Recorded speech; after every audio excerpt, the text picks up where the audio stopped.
Hoy quiero hacerle una pregunta, dos preguntas. ¿Es usted feliz? ¿Es usted feliz?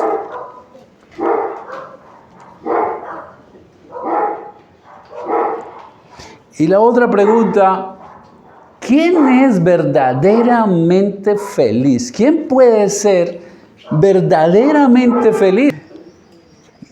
Entonces son dos preguntas. ¿Es usted feliz? Y la otra pregunta es, ¿quién puede ser verdaderamente feliz? Y aquí se abre algo interesante. ¿Acaso es que hay una verdadera felicidad? Cuando pregunto, ¿quién puede ser verdaderamente feliz? Y sobre todo en un país como en el que estamos.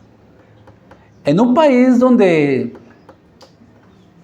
hay tanta violencia, tanta corrupción, que los pobres cada vez más pobres, con menos posibilidades, donde hay una incertidumbre política grande. ¿Quién puede ser feliz? Sin embargo, miré unas estadísticas y dice que Colombia subió 16 puestos a escala mundial como uno de los países dentro de los primeros 60 países más felices del mundo. ¿Será verdad?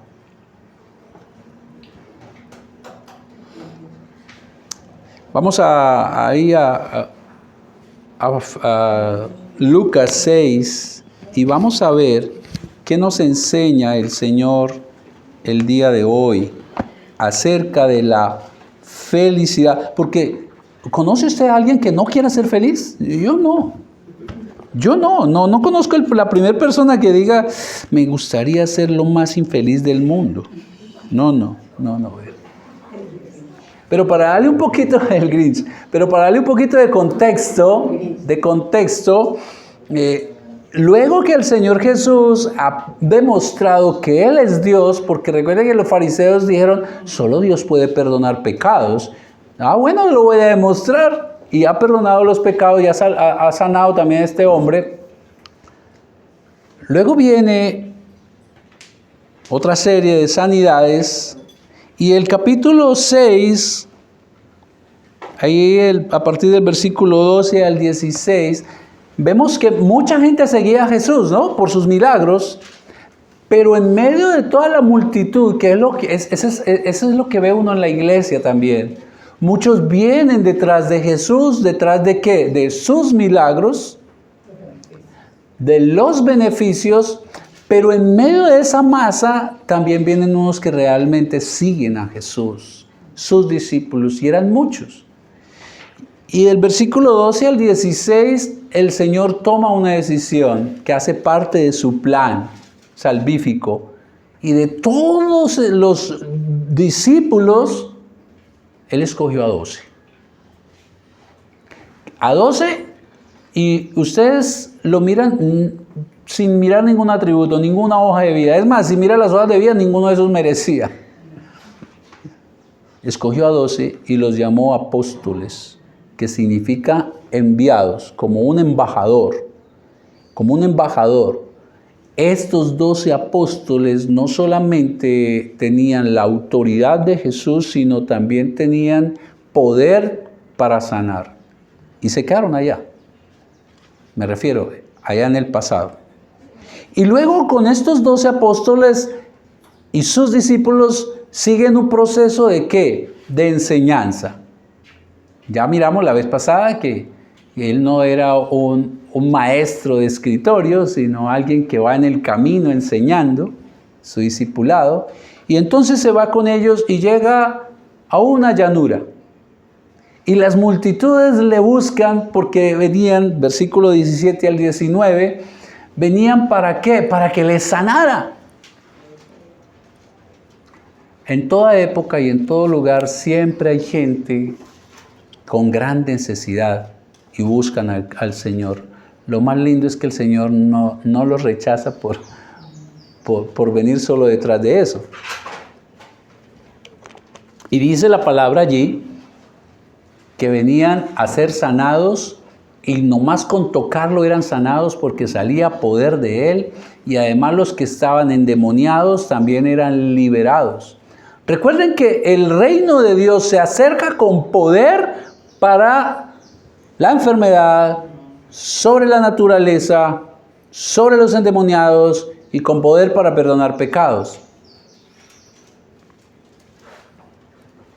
Y estando en medio de toda esa reunión tan grande, de mucha gente, él no pierde oportunidad para enseñar.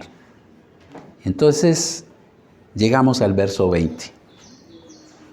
Y alzando los ojos hacia sus discípulos, decía: bienaventurados, la palabrita, bienaventurados vosotros los pobres, porque vuestro es el reino de Dios. Bienaventurados los que ahora tenéis hambre, porque seréis saciados. Bienaventurados los que ahora lloráis, porque reiréis. Bienaventurados seréis cuando los hombres os aborrezcan y cuando os aparten de sí y os vituperen y desechen vuestro nombre como malo por causa del Hijo del Hombre. Gozaos en aquel día y alegraos, porque he aquí vuestro galardón es grande en los cielos.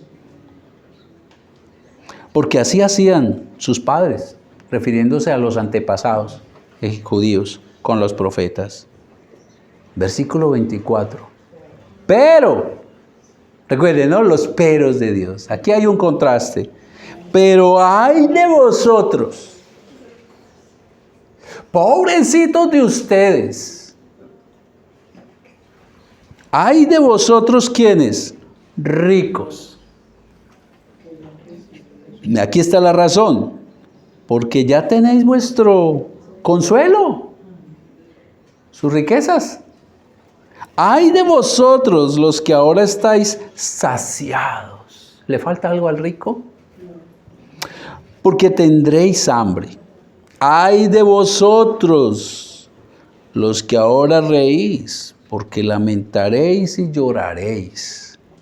Ay de vosotros cuando todos los hombres hablen bien de vosotros, porque así hacían sus padres con los falsos profetas. Con los falsos profetas.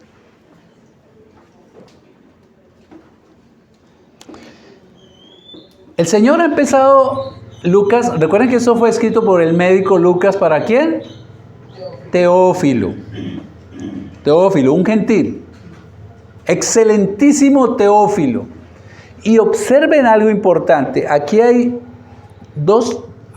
Es importante cuando estudiamos la palabra ver los personajes y qué ocurre con ellos. No pierda su tiempo en novelas. Aquí hay mejores historias y verdaderas. Lucas le ha escrito al excelentísimo Teófilo. Nomás por ese título podemos ver que era un hombre de billete. Pero los que están aquí con Jesús, es decir, Lucas está narrando una historia. Para cuando Lucas escribe esto, ya Jesús había cumplido su obra salvífica, y entonces Lucas le está contando a Teófilo y a todos los que leyeran la carta sobre estos hechos, y la razón la vimos en el primer capítulo, primera predicación, para que vea que todo lo que se te ha enseñado es verdad. Y entonces le cuenta que Jesús está con una multitud allí, con sus discípulos, sus apóstoles y gente que lo seguía detrás de los milagros y beneficios, y él levanta la mirada y se dirige a dos tipos de personas. Y dice el versículo 1 que él se dirige primero ¿a quién? A sus discípulos. Esta es una palabra para sus discípulos. Pero Jesús no excluye a otros, a los ricos. A los ricos. Cuando dice que él alzó su mirada, es que tradicionalmente el maestro se sentaba a predicar.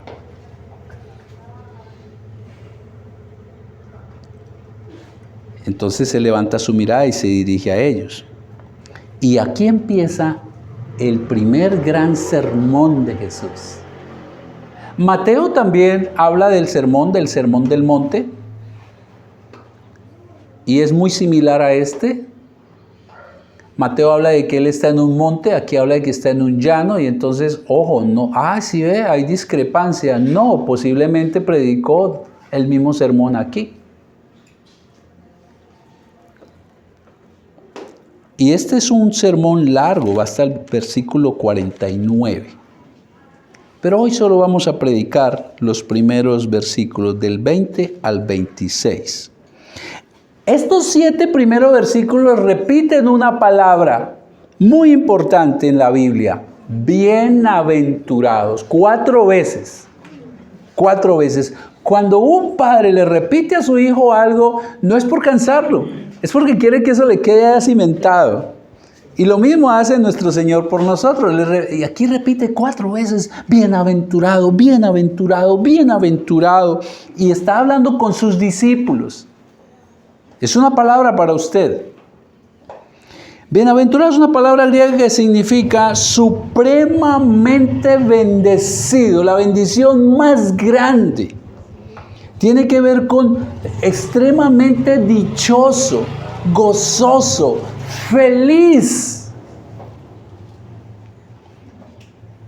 Ese es el tema del sermón de Jesús. La felicidad. La felicidad. Algo que todas las personas buscamos. Todos queremos ser felices.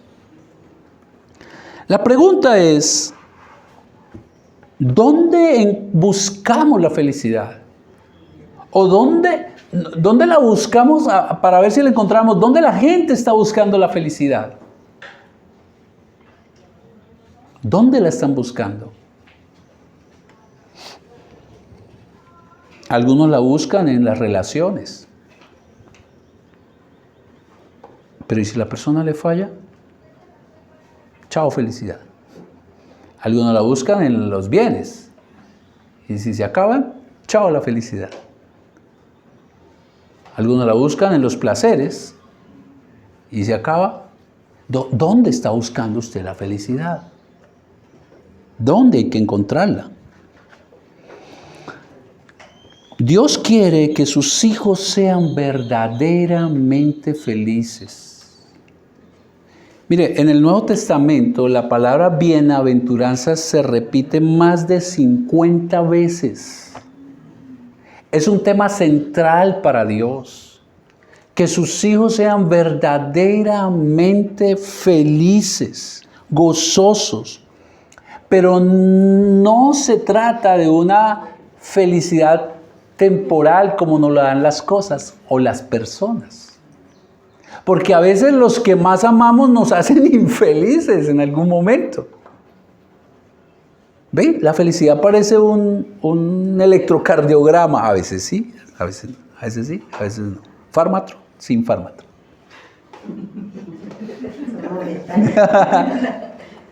Pero Dios no quiere eso.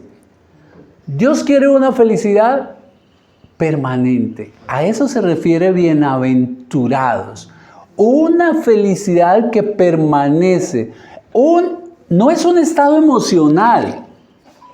Porque es que la felicidad la entendemos como un estado emocional.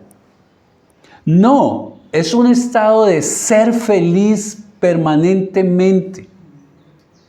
Ser feliz. Y una felicidad que no depende de las circunstancias. Porque es lo que nos han enseñado. No significa que no tengamos tiempos difíciles, pero que en medio de ellos hay un gozo por allá interno, que solamente lo tiene sus discípulos. Por eso Él se dirigió a ellos. Lamentablemente, queridos, muchos piensan que se es feliz cuando tenemos lo que queremos. Yo creo que todos hemos pasado por ahí. Entonces, yo también, hermanos. Yo creo que a usted le ha pasado lo que a mí. Soy feliz si tengo tal cosa. Y la poseemos y esa felicidad, ¡wow! Y luego se va. Cuando tenga la casa de mis sueños, ese apartamento que estoy esperando, sea alquilado, propio. Y cuando lo tenemos, ¡qué felicidad! Y esa felicidad aquí en lo alto, en lo máximo, y luego se vuelve paisaje común. Entonces tenemos que pensar en hacer algo para que vuelva y nos llegue felicidad. Hay otras personas, como les digo, lamentablemente pensamos que la felicidad la tenemos cuando adquirimos lo que queremos, lo que deseamos.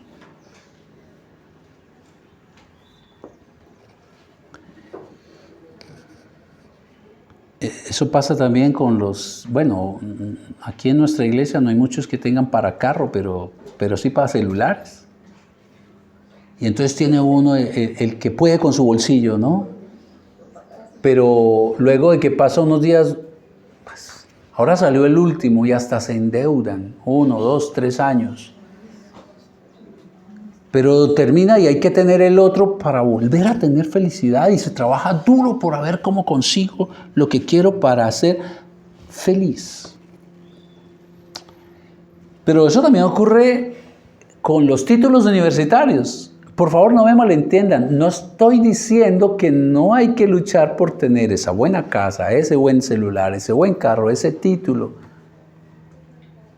Pero esa no es la felicidad permanente. Lo que estoy mostrando es algo que realmente nos pasa. Nos graduamos, somos felices en ese momento y tenemos el título y ¡wow! Pero luego se fue. Ahora me tengo que concentrar en otra cosa. Así pasa con los cargos también. Cuando quiero ese ascenso, lucho por él, me esfuerzo, lo tengo y luego pasó. ¿Observan ustedes? Que no, tal vez usted me diga y yo le comprendo. Los hijos. Pero hermanos, tampoco es una felicidad permanente. O sea, me hago entender, cuando llegó yo brinqué con mis hijos y me dan felicidad y soy feliz con mis hijos. Pero no es una felicidad que a toda hora esté así. Es la que quiere Dios. Dios sí quiere y Dios sí nos da una felicidad continua, permanente, que siempre está ahí. Queridos, al parecer la felicidad es temporal. Es temporal. Nada da felicidad al final de cosas. El rey Salomón, que le dio placer a todo lo que su ojo deseó, tuvo las mejores mujeres, muchas mujeres, y con esto hago una claridad. Si ve que el hombre puede tener muchas mujeres, no, es el pecado que Dios permitió que viéramos en Salomón. Pero este tipo tuvo todo lo que pudo tener como rey. No escatimó nada a sus ojos. Podríamos decir, ese hombre sí fue feliz. Pero escuchen su conclusión después, casi al finalizar su libro de Eclesiastés. Vanidad de vanidades. Vanidad es algo que no vale. Todo es vanidad. En un lenguaje actual, la Biblia, Palabra de Dios para Todos, dice, nada tiene sentido. Nada en absoluto tiene sentido. Pero Colombia subió 16 puestos en el ranking de los países más felices del mundo. Queridos, vamos a ver 2 puntos. Mire que hay 2 personajes acá principales a los cuales se dirige nuestro Señor. Están sus discípulos, los bienaventurados, y están los ¡ay de ustedes los ricos! Entonces, esta vez, yo sé que el transcurrir de la predicación de Jesús empezó a hablar por los discípulos, pero voy a hacerlo al contrario. Vamos a ir primero a los que creen ser felices y están engañados, los ricos. Ellos creen ser felices, pero están engañados. Versículos 24 al 26.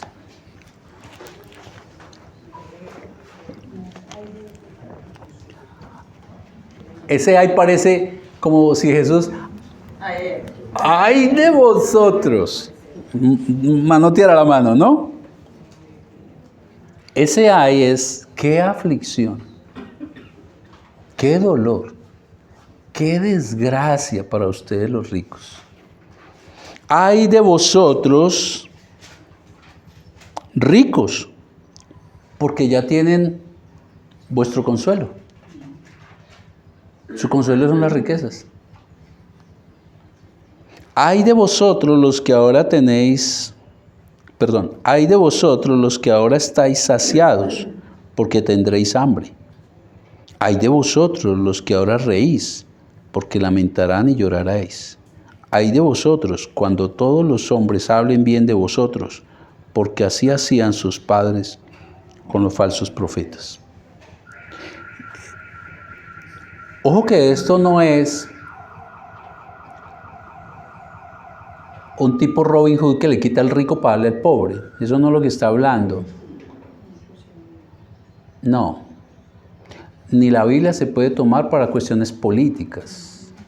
Si ven que la Biblia apoya que le quitemos al rico para darle al pobre, no. Cuando dice, ay de ustedes que ahora están saciados y van a sufrir, de ustedes que ahora ríen y van a tal, no es porque el Señor va a coger y le va a quitar la riqueza y se las va a dar. Vamos a ver de qué se trata. ¿Qué aflicción les espera a ustedes los que son ricos? Porque su única felicidad es aquí y ahora. Su felicidad está en lo que tienen. Queridos, debemos entender que el problema no son las riquezas. Ese es el otro extremo. Por un lado están aquellos grupos, predicadores, iglesias que van a escarbar en nuestro pecado de riquezas, de tener. Y está el otro que va al otro extremo donde Dios se agrada solo de los que son pobres. El problema no son las riquezas, hermanos. Acabo de hablar de un rico, el rey Salomón. Y yo creo que usted debe conocer hermanos ricos que son fieles al Señor. El problema no son las riquezas, el problema no es el dinero, el problema no es tener títulos, el problema no es aspirar y tener un buen cargo, tener una buena casa. No, ese no es el problema. El problema radica en el corazón del que posee los bienes, los títulos, los cargos. El problema está aquí en el corazón. Señor Jesús mismo dijo en una ocasión, el problema no está afuera, está adentro, no es lo que entra, es lo que sale, porque del corazón sale todo lo pecaminoso.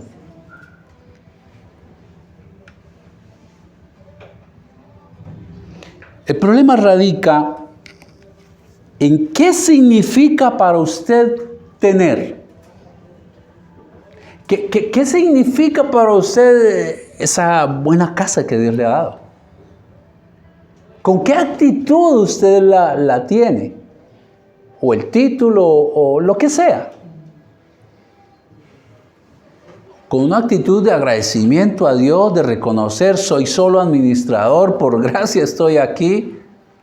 O con la actitud de mirar por encima del hombro a los otros que no tienen. El problema no es tener, el problema está en el ser, en el corazón. ¿Qué significa? Si el tener a usted le brinda total confianza y seguridad, ahí hay algo que pensar. Porque entonces su seguridad no está en Jesús, sino en lo que usted tiene. Y si no lo tiene,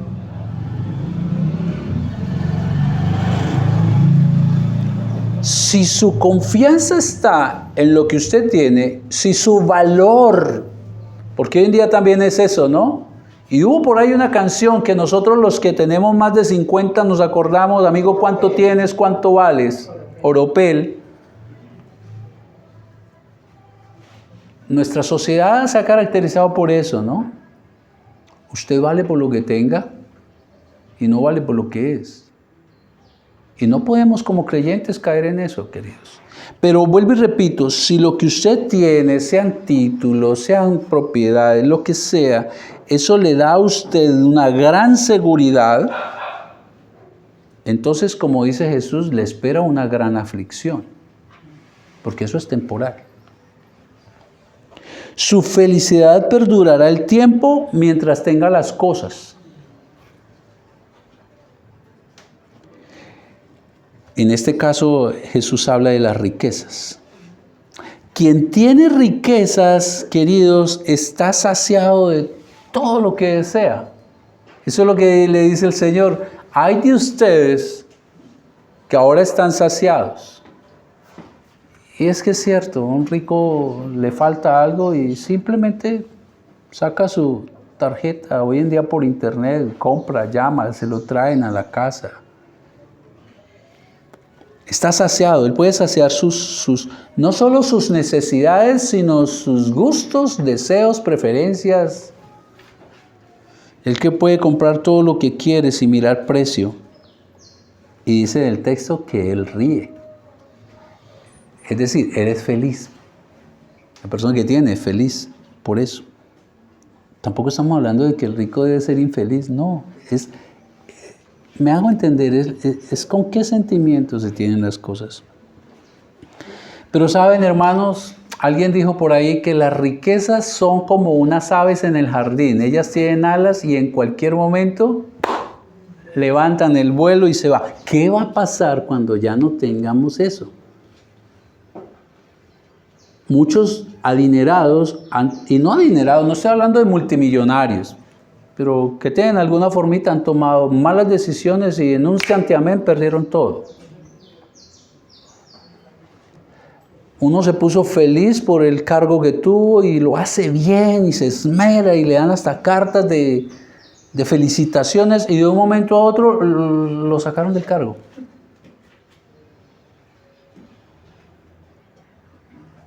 ¿Qué va a pasar cuando eso no esté? Entonces el rico, aunque ríe, sufre. Mire que hay un tema aquí, ay de ustedes los ricos. Porque es que el rico en medio de su felicidad, él sufre. ¿Sufre para qué? Para mantener esa riqueza, para cuidarla. Sufre y trabaja más duro para conseguir más porque su sostén está en las riquezas. Hay un episodio en la Biblia también donde hay un rico que dice, wow, está lleno mi granero, ahora voy a construir otro. Su vida gira solo en torno a las riquezas. Ellas son su centro. Ellas se vuelven su Dios, aunque tenga una vida religiosa. Porque es muy posible que dentro de la comunidad de la iglesia, ¿sí? Y me refiero en general a los cristianos, hay gente que va fielmente, pero realmente su corazón está dividido entre bienes y Dios. Por ello dijo el Señor Jesús en el mismo Lucas 18:25, que es más fácil que pase un camello, imaginen el camello, traigámoslo a hoy. Queridos, es más fácil que pase un caballo por el ojo de una aguja que un rico entre al reino de los cielos. Eso es una utopía. O sea, es imposible que un camello o un caballo pase por el ojo de una aguja tan pequeña. Pero Jesús dice, todavía es más fácil que eso llegue a suceder a que un rico vaya al cielo. Bueno, entonces ningún rico entrará al cielo. Queridos, no se trata de la posesión, sino del corazón. Eso lo dijo el Señor en Lucas 18:25, después que un joven vino a él, un joven rico, y le dijo, Señor, ¿qué debo hacer para ganar el cielo? El rico está acostumbrado a tener sus cosas comprándolas. Observen lo que él dijo, ¿qué debo hacer para ganar? No, nadie puede ganar el cielo, no lo puede comprar, nadie puede comprar al Señor. Y entonces el Señor Jesús en su sabiduría le dice, cumple los mandamientos. Y él, como buen religioso y judío, dijo, Señor, todos los he cumplido. Ya tiene el cielo ganado. Pero el tipo estaba engañado. Y el Señor escarba y hurga, como es su especialidad, hurgar en nuestro corazón. Y hurga en el corazón de él y le dice, ve y vende todo lo que tienes y dalo a los pobres y sígueme. ¿Estaba buscando Jesús que él se quedara en la inopia? No. Que brotara que había en su corazón por las riquezas. Y este hombre lo que hizo fue agachar su cabeza y irse muy triste porque era muy rico. Y entonces Jesús aprovecha y le da la enseñanza a sus discípulos. Es más fácil que un camello pase por el ojo diminuto de una aguja a que un rico, y ahí tácitamente podemos ver, a que un rico en que sus riquezas es su Dios, vaya al cielo.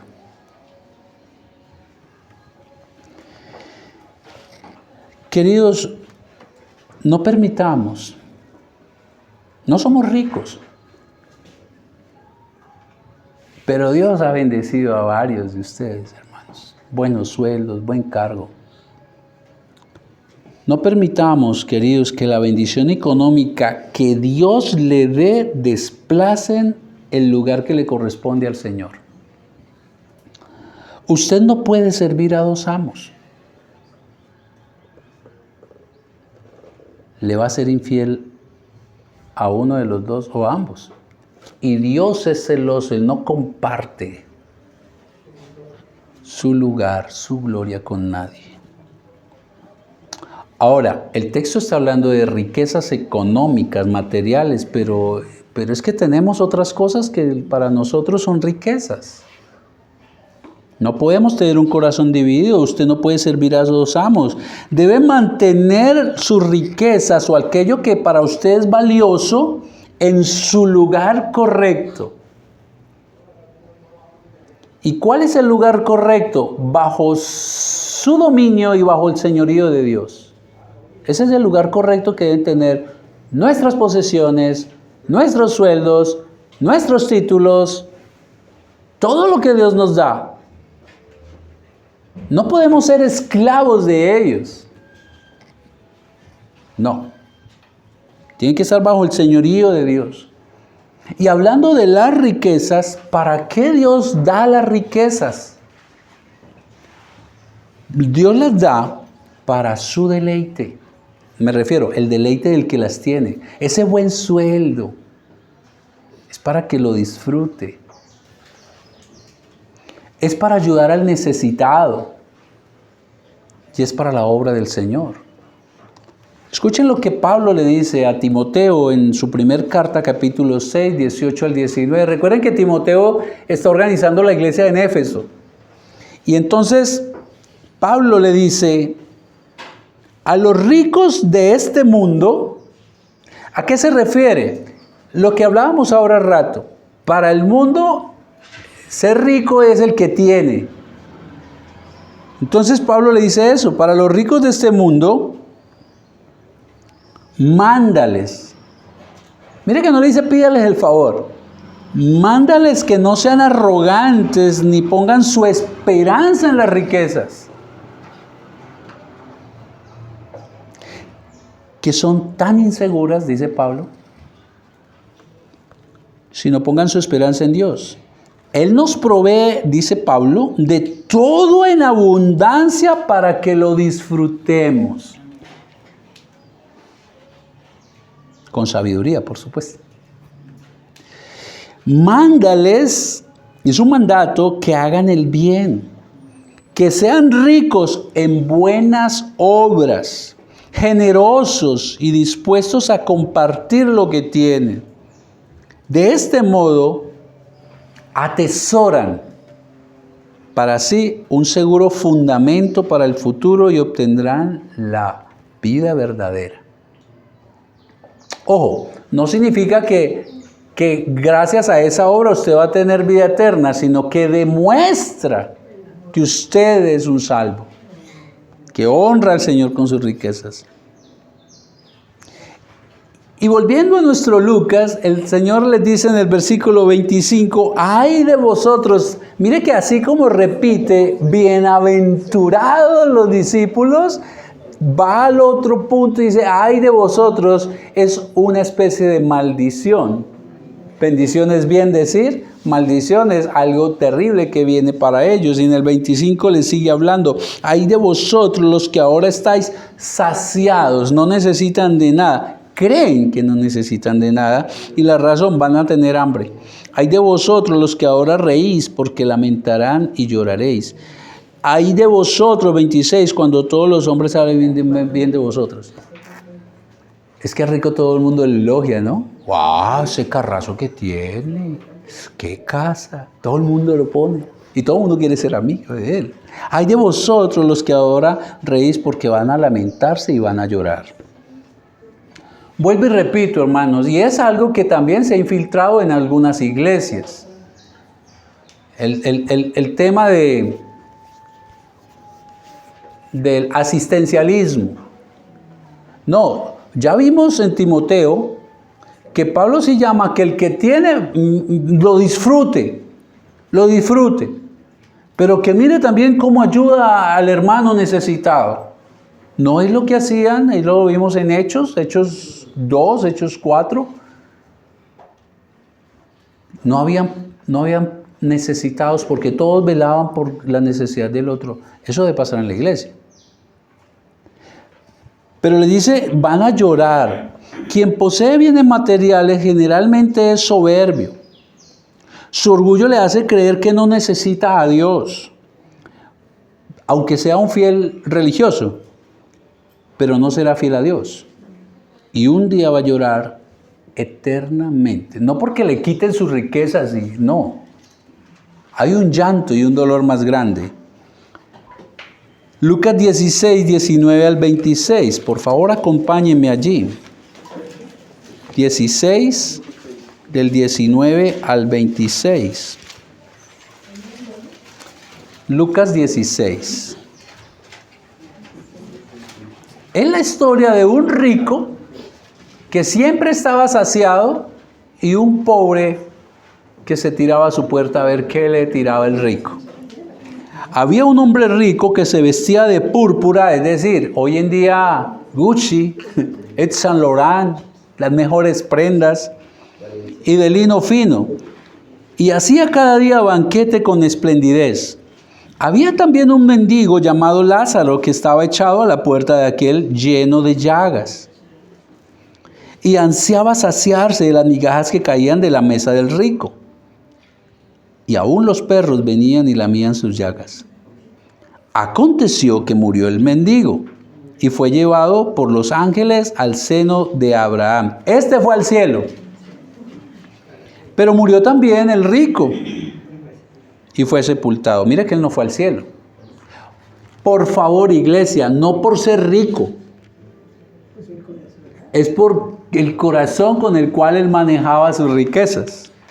Versículo 23. Y en el Hades, en el sepulcro, alzó sus ojos. ¿Estando qué? En tormentos. Y vio de lejos a Abraham y a Lázaro en su seno, es decir, abrazado a su pecho. Entonces él, el rico, dando voces, dijo a Abraham: Padre Abraham, ten misericordia de mí, envía a Lázaro para que moje la punta de su dedo en agua y refresque mi lengua, porque estoy atormentado en esta llama. Pero Abraham le dijo: Hijo, acuérdate que recibiste tus bienes en tu vida, y Lázaro también males, pero ahora este es consolado aquí, y tú atormentado. Además de todo esto, una gran cima, es decir, una distancia, un abismo grande está entre nosotros, de manera que los que quisieran pasar de aquí a vosotros no pueden, ni de allá pasar acá. ¿Ven que el purgatorio no es cierto? Que Dios los saque de pena y los lleve a descansar, es mentira. El que en vida no tomó la decisión en humildad de volver a Cristo, tiene su destino sin boleto de regreso. Los de un lado, los del cielo no van a, el salvo no va a perder su salvación, no va a poder ir al otro lado, pero el que no es salvo tampoco va a poder salir de allí. 27. Entonces le dijo el rico a Abraham, te ruego pues, él ya entendió, aquí no hay nada que hacer, te ruego pues, Padre, que le envíes a casa de mi padre. Ya el rico entonces entendió. Y entonces ahora él se preocupa cuando ya no puede hacer nada por su familia, por la salvación de su familia. Y usted y yo tenemos que preocuparnos en vida, queridos. Te ruego que lo envíes a casa de mi padre, porque tengo 5 hermanos, para que les testifique a fin de que no vengan ellos a este lugar de tormento. Entonces Abraham le dijo, a Moisés y a los profetas tienen. Moisés ya había muerto. Usted y yo también tenemos a Moisés y a los profetas. Acá están sus palabras. Las escrituras tienen, es lo que está diciendo Abraham. Óiganlos. Que lean las escrituras. Versículo 30. El rico entonces dijo, no, padre Abraham, pero si alguien fuere a ellos de entre los muertos, se arrepentirán. Si algo pasa extraordinario, ellos sí van a creer. Pero Abraham le dijo, si no oyen a Moisés y a los profetas, tampoco se persuadirán, aunque alguno se levante entre los muertos.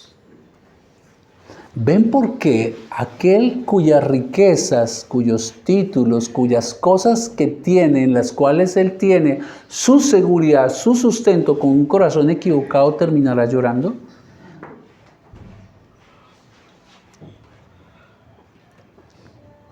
Es lo que nos enseña aquí el Señor.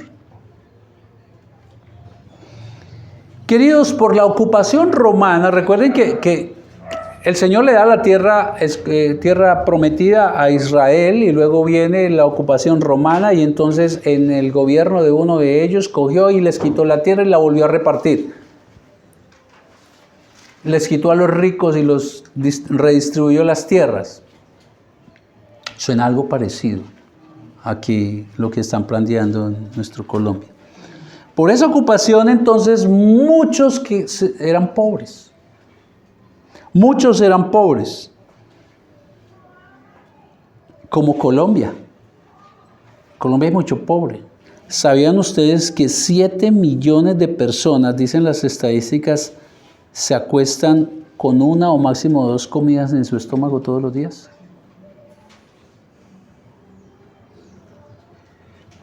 La pregunta con la pobreza es, ¿dónde está la iglesia?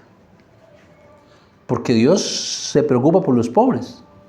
Recuerden que Él dice que el ayuno que Él quiere, no es que no se haga ayuno, sino que el ayuno verdadero, la forma de honrarlo es que ayudando a las viudas, a los extranjeros, a los huérfanos, eran los más pobres.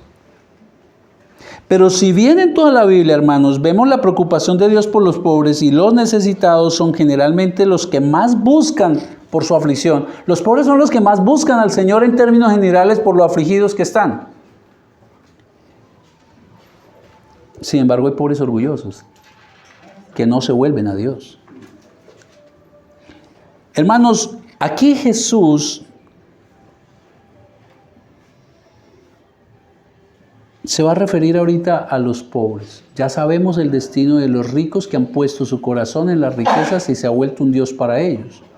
La pregunta que surge ahora entonces, ¿cómo tener una felicidad? ¿Quiénes son verdaderamente los que pueden tener una verdadera felicidad que no depende de las cosas? Y ahí les invito a que veamos versículo 20 y 21, que es cuando el Señor se dirige ahora, ya su mirada está ¿en quién? En los discípulos. Bienaventurados vosotros. Cuando Él levanta la mirada, se dirige a sus discípulos. Ustedes, cristianos. Si usted es un creyente verdadero, esto es para usted.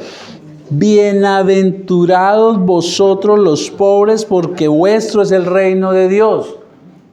Y como les estaba diciendo, si bien habían muchos pobres que estaban allí, Había muchos pobres y hoy también existen. Si bien Dios se preocupa por solucionar el hambre de los pobres, aquí no se está refiriendo a pobreza económica. ¿Y cómo lo sabe? Aprendamos, recordemos, la Biblia se explica a sí misma. Mateo 5, versículo 3, ahí cerquitica. Yo lo puedo leer, pero quiero que usted se cerciore. Mateo, primer evangelio. Ya vamos terminando. 5:3. Es el mismo sermón que el Señor dio. Y dice en el 5:3, bienaventurados los pobres, ¿qué? En espíritu. Porque como les dije, yo creo que usted como yo conocemos personas muy pobres, muy orgullosas. Jesús no se está refiriendo a que los pobres, todos los pobres heredarán el reino de los cielos. Eso sería también una mentira, lo mismo una blasfemia. Así como decir que todos los ricos van al infierno. No, son los ricos cuyo corazón está en sus posesiones y no son todos los pobres los que van al cielo. Porque hay pobres que no se humillan delante del Señor y se vuelven a Él. Entonces se refiere a pobreza, a quiebra espiritual. Bienaventurados, volvamos a Lucas, bienaventurados vosotros los pobres de espíritu. ¿Y cuál es la razón? ¿Por qué serán tan bendecidos? ¿Por qué siempre tendrán un gozo en su corazón? Porque vuestro es el reino de Dios. Son los pobres de espíritu, hermanos. Mientras las posesiones de cualquier tipo, sean riquezas, títulos, conocimiento, cargos, etcétera, etcétera, aún la posesión de buen conocimiento bíblico, mientras eso infla el corazón, está inflando también el orgullo. Se siente orgullosos. Los ricos se sentían y se sienten orgullosos de sus posesiones. El que conoce mucho de la religión también se envanece. Muchos de ellos no podrán entrar al reino de los cielos. ¿Por qué? Por su orgullo. Jesús dice entonces que en su reino solo pueden entrar ¿quiénes? Los pobres de espíritu. Y quiero aclarar, pobre de espíritu no significa decirse a sí mismo, yo soy un gusano, yo no valgo nada. No. Pobre de espíritu es aquel que reconoce que necesita a Cristo, a su Salvador, que no se levanta erguido a decir, no necesito de nada, porque es que eso es lo que ocurría al rico. Yo no necesito nada. Ese es un pobre de espíritu, queridos. Solo entran al reino de Dios aquellos que están en bancarrota espiritual, los que humillados reconocen que necesitan una seguridad más firme que todo lo que le ofrece este mundo. Y esa seguridad solo la puede dar el Señor y Salvador Jesucristo. Usted no la puede tener en las riquezas, en los títulos, en los cargos, en la misma religión. Entonces el derrotado espiritualmente es aquel que reconoce, Señor, yo me creo seguro, pero la verdad te necesito. Esos son los que heredan el reino de los cielos. Querido, todo cuanto usted posea en este mundo es de este mundo y se queda en este mundo. No trasciende. Es una seguridad temporal y una felicidad temporal también. Por eso es que tenemos algo, somos felices y luego se va. Y luego tenemos que tener algo más. Parece una droga. Eso hacen los adictos. Se drogan, son supuestamente felices, pero luego necesitan más. Cuando usted vence su orgullo y reconoce que necesita a Cristo, entonces y solo entonces el Señor le introduce a su reino y entonces usted será Bienaventurado. Usted vivirá en gozo. No es que usted ande brincando de alegría. El gozo no es un estado de ánimo. Usted va a vivir, aunque siendo pobre económicamente y sufra y tenga hambre, usted tendrá gozo en medio de sus circunstancias difíciles. Hay algo por allá adentro. Hoy cantamos, Él me sostendrá porque me ama el Salvador. Yo sé que varios de ustedes ya han experimentado en medio de sus sufrimientos y sus pruebas, por allá una paz escondida. Ese es el gozo. No es que no suframos.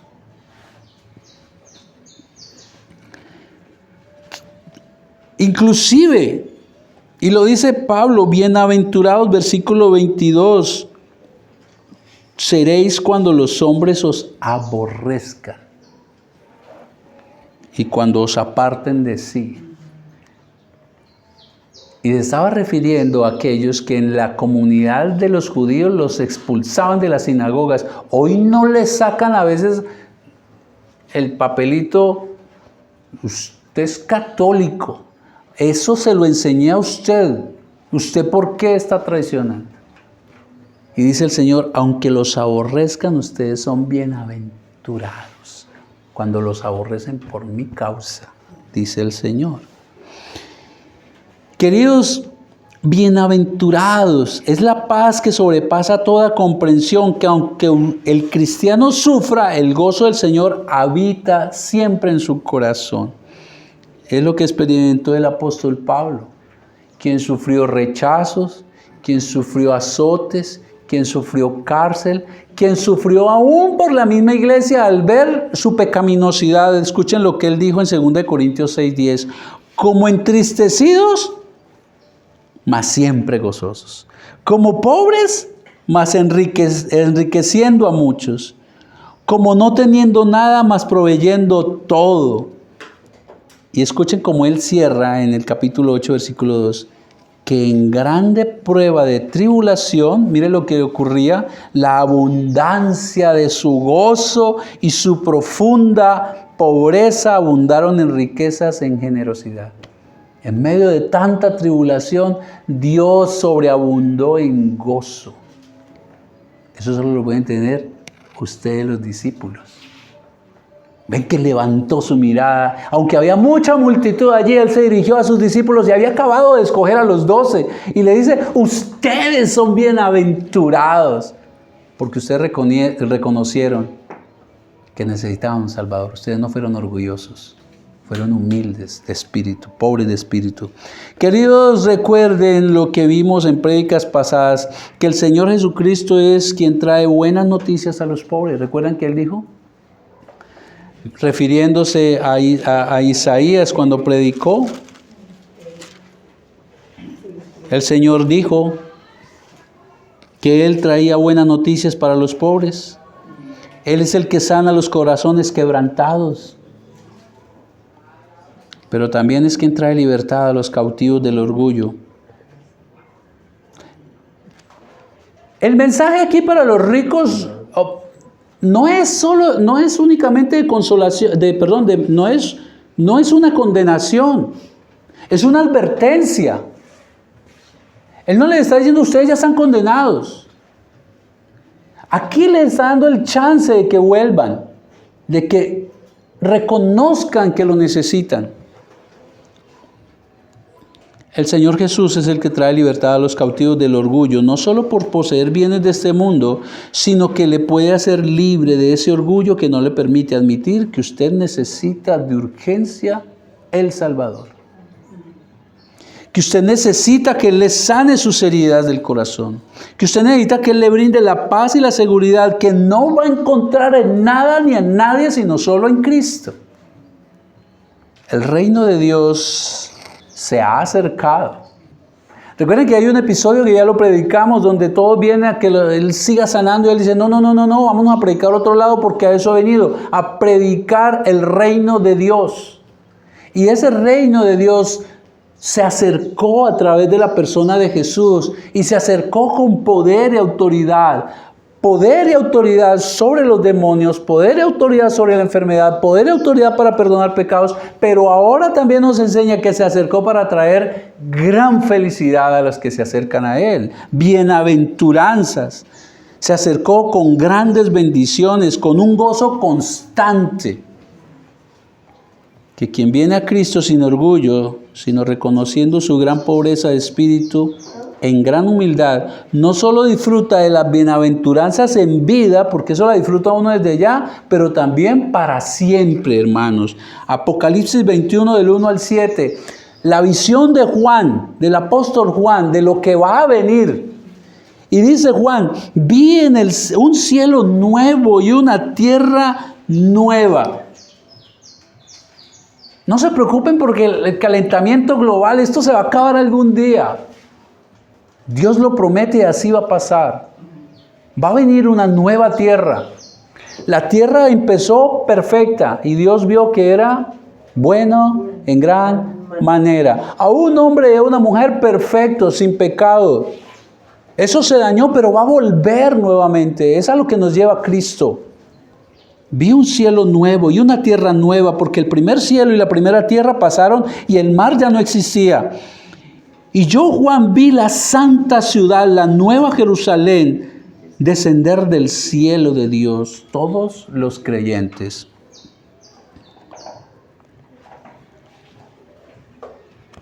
Dispuesta como una esposa, ataviada para su marido. Qué hermoso. Y oí una gran voz del cielo que decía, he aquí el tabernáculo de Dios, es decir, donde habita Dios, con los hombres, y Él morará con ellos. Y ellos serán su pueblo, y Dios mismo estará con ellos como su Dios. Enjugará Dios toda lágrima de los ojos de ellos, y ya no habrá muerte, ni habrá más llanto, ni clamor, ni dolor, porque las primeras cosas pasaron. Las bienaventuranzas, el gozo indecible de Dios se disfruta en esta vida y para siempre, queridos. ¿Por qué poner nuestra confianza en algo que no da felicidad? No es que no vamos a conseguirlas y no es que vamos a disfrutarlas, pero ellas no son el sustento de la felicidad. Cierro con esto, mis queridos. El salmista dijo, y es la invitación que le hago, en el Salmo 139, 23, le dijo esto al Señor. Examíname. Examíname. Examíname, oh Dios, y conoce mi corazón. Pruébame y conoce mis pensamientos. Y es la invitación que le hago. Medite y pídale a Dios que examine su corazón, y yo también pido lo mismo, para que nos muestre qué gota de orgullo hay en nosotros. Porque si bien somos bienaventurados, el Señor rechaza a los orgullosos. Y todos tenemos un grado de orgullo. Pero también aquel que aún no ha reconocido que espiritualmente está muerto, está derrotado, clamo a Dios en este momento para que Dios le deje ver su pobreza espiritual y de una vez por todas se entregue al Señor, entre al reino del Señor y empiece a ser bienaventurado, bienaventurado. Entonces allí un momento, por favor.